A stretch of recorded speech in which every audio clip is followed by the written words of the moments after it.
What's going on, everybody? Jared Stanley here with our Rangers recap. Rangers fall to the Padres by a score of 7-4 in the second game of a three-game series from Globe Life Field.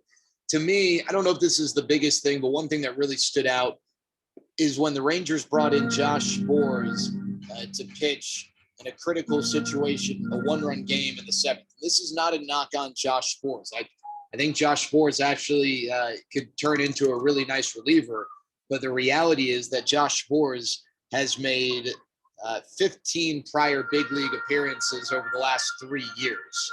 This is not a guy who has established himself in any way as a relied upon late inning reliever, but because of injuries to now Matt Bush and previously Joely Rodriguez, Jonathan Hernandez, Jose Leclerc, Brett Martin's back, but we discussed this earlier when he was hurt.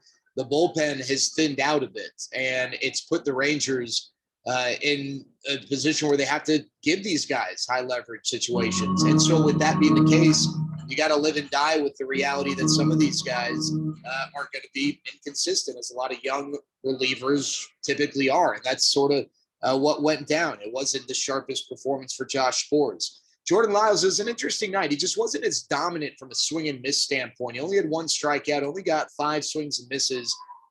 He was pretty fastball slider heavy. Didn't see a lot of the curveball from Jordan Lyles. It wasn't an awful outing. Remember, this is a very good Padres lineup, even without Fernando Tatis, a very stingy Padres lineup, even without Fernando Tatis. But he just didn't have that level of dominance we saw from him in his first start.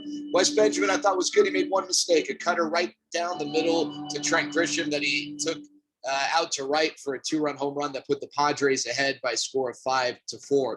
Some positives. It was really fun watching Isaiah Kiner-Falefa tonight. I thought he was brilliant at short, helped the Rangers turn 4 double plays. And a couple of those were really only turned because of his work at the shortstop spot, getting the double play going. But he hit the ball really hard tonight. He had 2 balls hit over 100 miles an hour, one in the high 90s. He had a home run, 413 feet. He had never previously hit a ball beyond 398 feet. He really is driving the ball a lot more so far. It's a small sample size early in the season, but the early returns of that is paying off what he spent this offseason working on. That is really driving the ball. A really weird moment in the 8th inning. It made it a 3-run game. Nate Lowe was unable to receive an easy throw. It looked like he dropped it at first glance, but then when you look at the replay, the ball actually popped right through his webbing. So it's a tough break for Nate Lowe. And that's not really a skill thing. That's not really, it just went right through the webbing. One thing to take away tonight, great crowd, really loud atmosphere. This is going to be a really fun place, especially once the Rangers start winning, because the way that the field is built, it's built up, sound stays in. It's going to get pretty loud. The Rangers fall 7-4. That's our Rangers recap. Talk to you guys later.